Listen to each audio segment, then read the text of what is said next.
Bem, nós podemos começar então. Já estamos aí com um bom grupo e que Deus nos abençoe a todos. Amém. Eu peço que um de vocês, aquele que quiser, faça uma oração para nós começarmos. Pai, te agradeço, Senhor, por esse momento maravilhoso, esse caos que se instaurou nesse mundo. Ainda nós podemos ouvir a palavra de Deus, ainda podemos, Senhor, sentir a Tua presença em nossas vidas. Tudo que fizemos, Pai, possa ser para a honra e glória do Seu nome.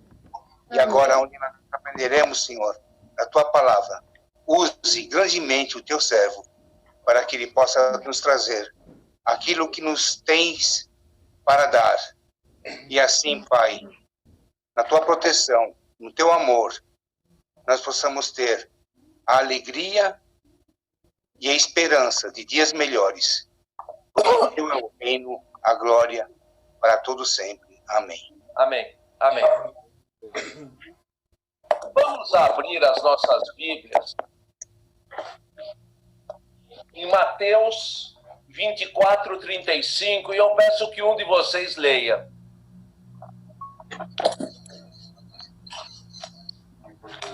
O céu e a terra passarão, mas as minhas palavras não hão passar. Perdão, a 34 é: em verdade vos digo que não passará esta geração sem que todas essas coisas aconteçam. O céu e a terra passarão, mas as minhas palavras não hão de passar. Essa palavra do Senhor é um guia para as nossas vidas, porque nós sabemos que tudo vai passar nesse mundo. E esse momento que nós estamos passando, esse momento difícil, todas essas circunstâncias que têm acontecido, tudo isso vai passar, menos a palavra do Senhor. E tudo aquilo que está escrito na palavra do Senhor vai se manter para sempre e eternamente.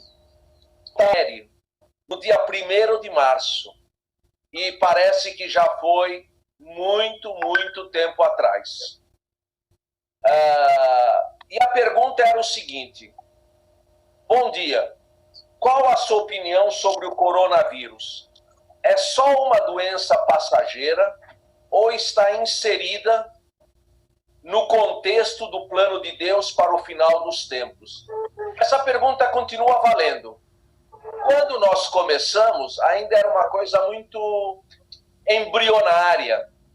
O número de mortos havia sido muito pequeno e os transtornos que causaram para a gente ainda eram muito poucos.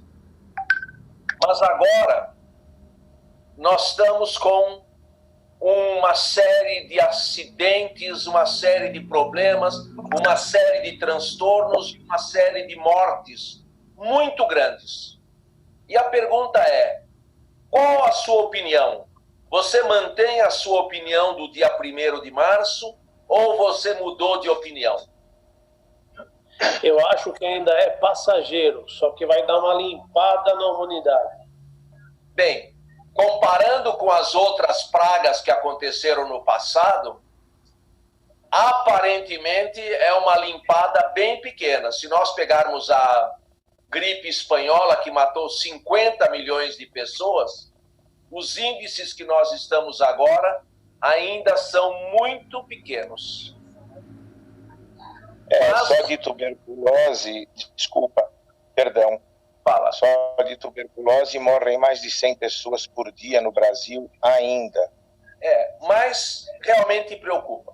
Eu continuo mantendo a minha posição, que bate com a posição do Paulo, é algo passageiro. Claro que nisso tudo gera problemas, gera dificuldades, mas é algo passageiro, algo que vai acabar sendo superado por outras coisas. Inicialmente se falava em 15 dias, em um mês, agora já se fala de 2 meses. O comércio mundial está sendo asfixiado, mas as vidas seguem. Eu quero rapidamente falar das sequências. Já que essa epidemia não é o início dos fins dos tempos, o que vai ser o início dos fins dos tempos e como isso se manifesta na Bíblia? A meu ver, pelo que da Bíblia, nós vamos abrir e vamos... Primeiro eu quero falar uma certa sequência e depois detalhar. Começa com o arrebatamento. O arrebatamento é composto de duas partes, uma parte invisível, que Jesus vem no céu, que vem com os que estavam no paraíso. Depois a parte visível. Nessa parte invisível, que vai durar 7 anos, os crentes passarão pelo julgamento das suas obras para receber galardões. Não é julgamento de salvação, é para receber galardões. E a outra parte, enquanto isso está acontecendo nos céus, aqui na terra, inicia o reinado do anticristo, um político muito enérgico, muito capaz, muito aceito pela ONU e pelas nações, como o único que pode reconduzir o mundo à sua normalidade. Porque no arrebatamento serão tirados todos os crentes vivos aqui do mundo. A tribulação se divide em 2 momentos. Tribulação é o nome geral, mas ela é dividida numa metade e a segunda metade chama Grande Tribulação. O foco da tribulação é Israel, mas vai ecoar em todo mundo as consequências. Por exemplo, nessa epidemia, a epidemia começou numa cidade chinesa e ecoou para todo mundo. Na época da tribulação, nós teremos 7 anos, cujo foco é Israel, principalmente na grande tribulação. No que se refere a Israel, nós temos 2 momentos. Na chegada do anticristo, o anticristo virá como o grande defensor de Israel e, de uma certa forma, ele imporá um armistício a favor de Israel para toda a humanidade. Depois, na parte final, nos últimos 3 anos e meio da grande tribulação, quando começa a grande tribulação, o anticristo revela a sua malignidade, porque o anticristo será totalmente energizado por Satanás e virá no poder de Satanás. E aí então Israel percebe que foi enganado, rompe um tratado que havia feito com o anticristo e passa de aliado a ser perseguido. No final dos 7 anos, haverá a batalha do Armagedon, quando Jesus Cristo virá visivelmente. Ele virá como salvador militar de Israel. E os judeus reconhecerão em Jesus Cristo o Messias que eles rejeitaram como uma pessoa frágil, uma pessoa que dizia: dai a César o que é de César, e não aquilo que eles esperavam. Um general que os unisse para a batalha contra o anticristo. Depois, no final da batalha do Armagedon, começa Jesus Cristo como Messias, como aquele que veio para reinar, reinará com a sua igreja. Nós teremos 1000 anos. Esses 1000 anos, chamados de milênio, têm uma característica muito interessante. O Salmo 2 é um salmo profético. E esse salmo fala do reinado de Jesus Cristo no milênio. E diz assim: tu o regerás com a vara de ferro, tu os destruirás como um vaso de oleiro.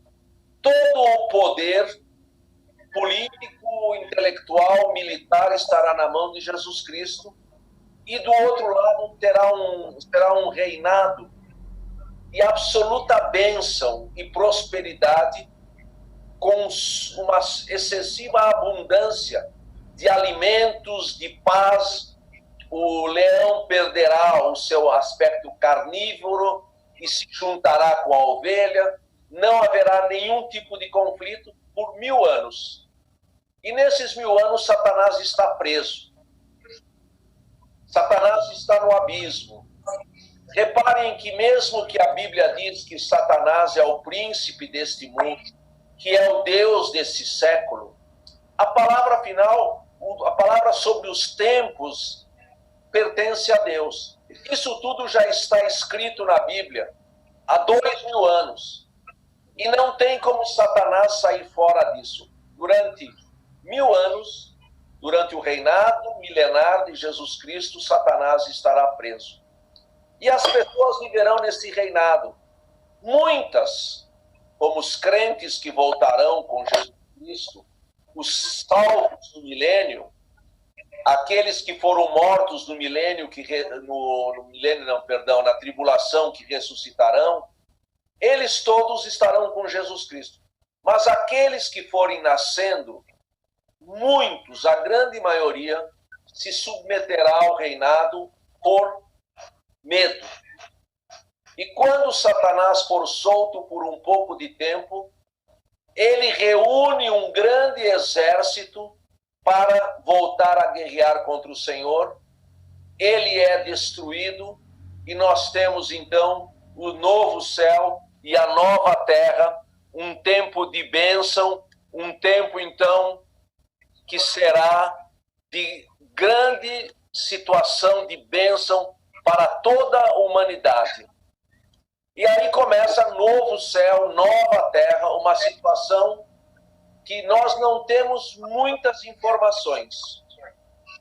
Concomitante com o novo céu e a nova terra, nós temos também a questão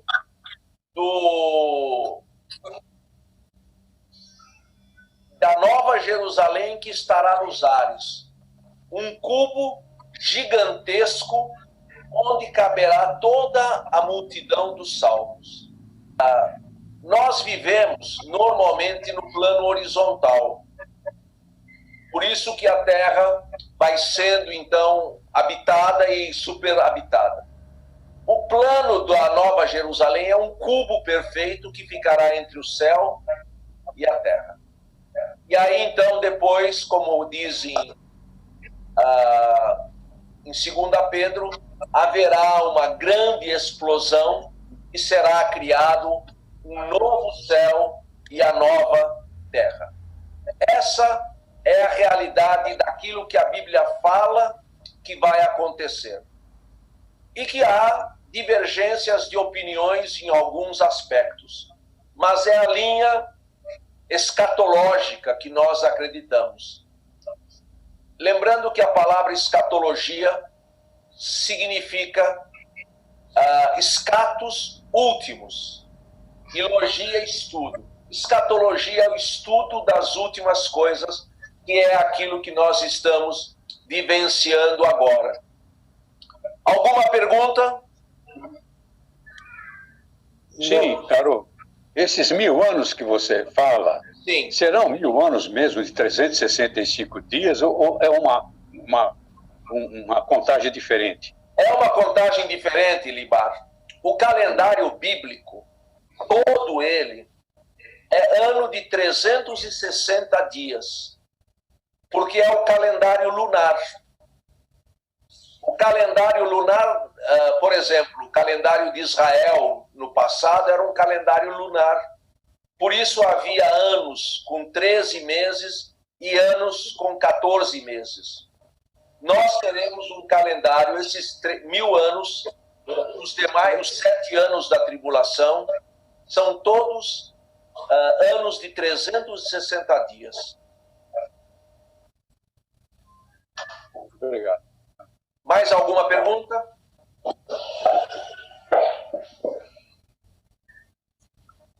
Garoto. Sim? Oi, garoto. Oi, Vinícius, estou te ouvindo. Pois, garoto.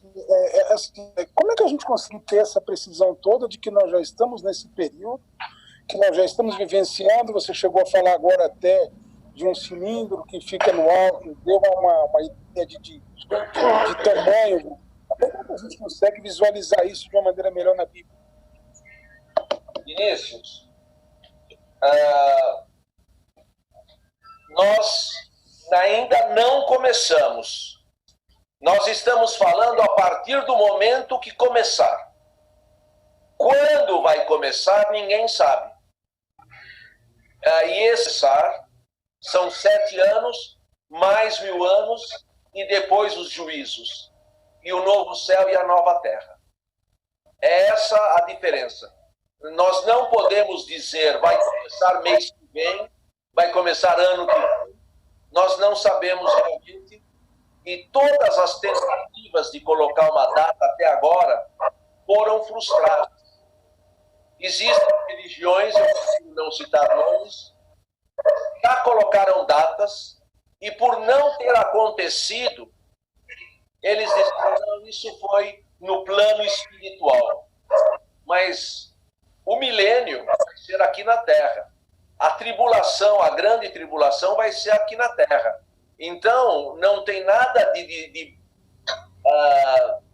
levar isso para o plano espiritual, dizendo, não, aconteceu nos ares. O que vai acontecer nos ares é o arrebatamento. E o julgamento dos crentes, julgamento para galardão, não é julgamento para salvação, e as bodas do Cordeiro. A igreja é considerada a noiva de Cristo. E no final dos 7 anos de julgamentos, enquanto no mundo tem a grande tribulação, haverá as bodas do Cordeiro, e isso é falado de uma certa forma que Jesus Cristo, que a igreja é a noiva, em Efésios enfatiza muito esse assunto. Pergunta? Não, Garo, eu porque a quantidade de falsos profetas, falsos pregadores, falsas aí novas tendências religiosas, as guerras, alguns líderes aí a busca desesperada pelo arsenal atômico, né? Os vírus que vêm se sucedendo, do ebola para cá, para não falar dos mais antigos. Quer dizer, alguma movimentação grande já está acontecendo, né? Essas movimentações todas, que vão aumentar ainda mais, ainda são poucas diante daquilo que vai acontecer.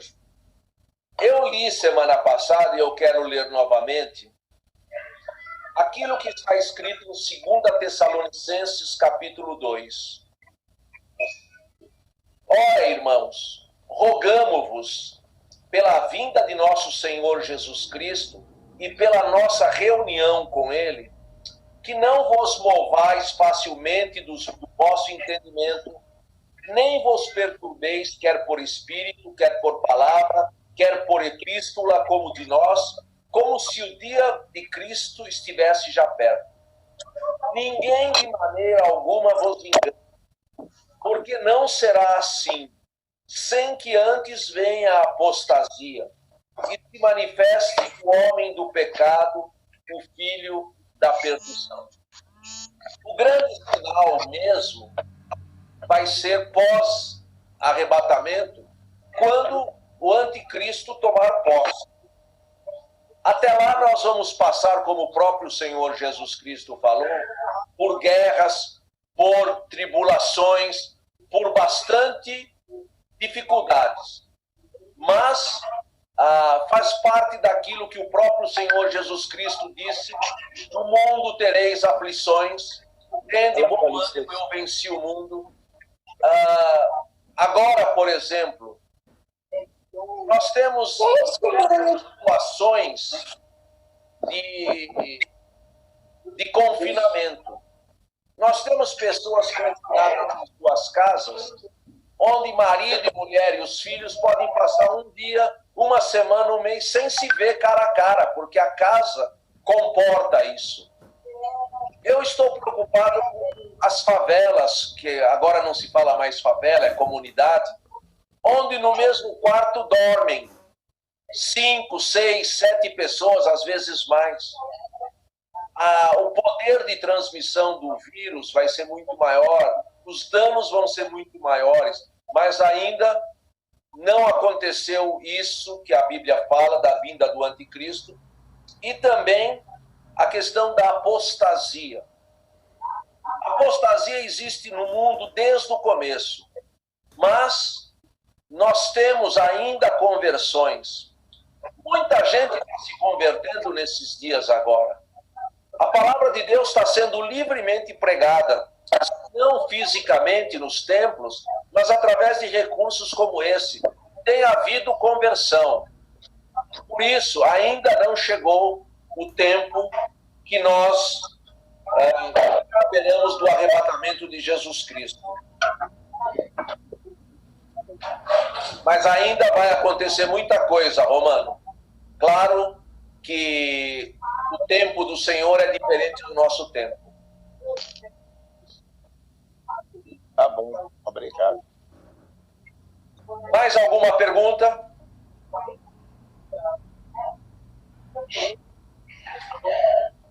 Semana que vem, eu quero detalhar um pouco o que a Bíblia fala do tempo da tribulação.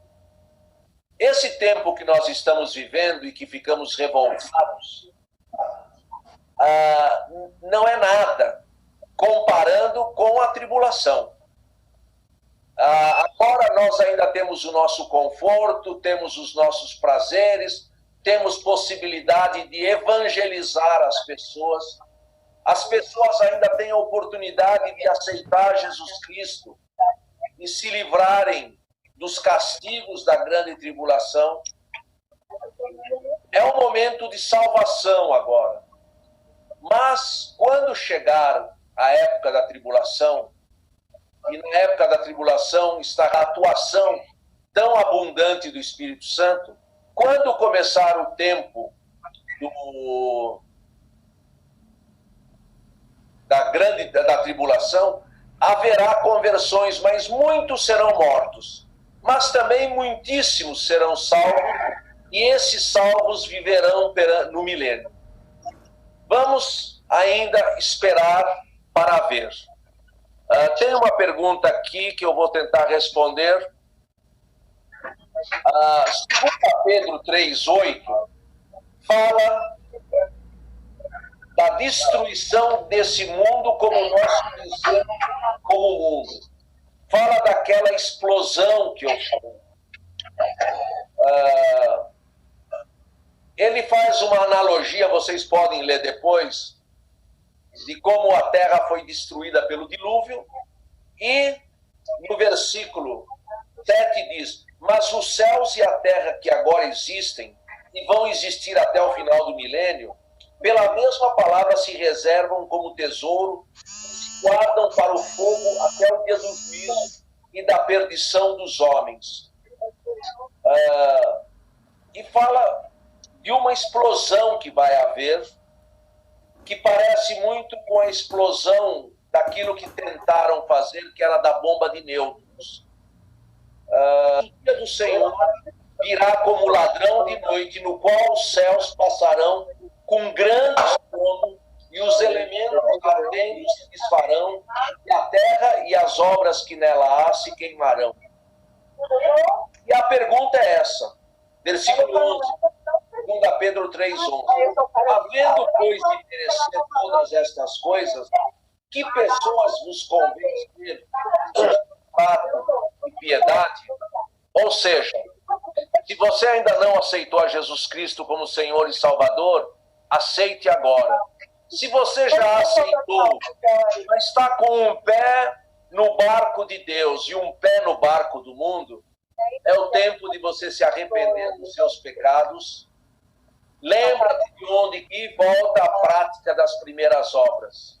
É isso que o Senhor espera de cada um de nós. que nós aproveitemos esse tempo. Seja de bênção. Meus queridos, nosso tempo está terminando. Um bom domingo para todos. Vamos orar. Pai, que a tua palavra encontre espaço em nossos corações e que nós vivamos aguardando a tua vinda para agora e que esse esperar a tua vinda faça com que vivamos na santidade que tu esperas de nós. Abençoe, Senhor, a todos os nossos queridos. Em nome de Jesus, Pai. Amém. Amém. Amém.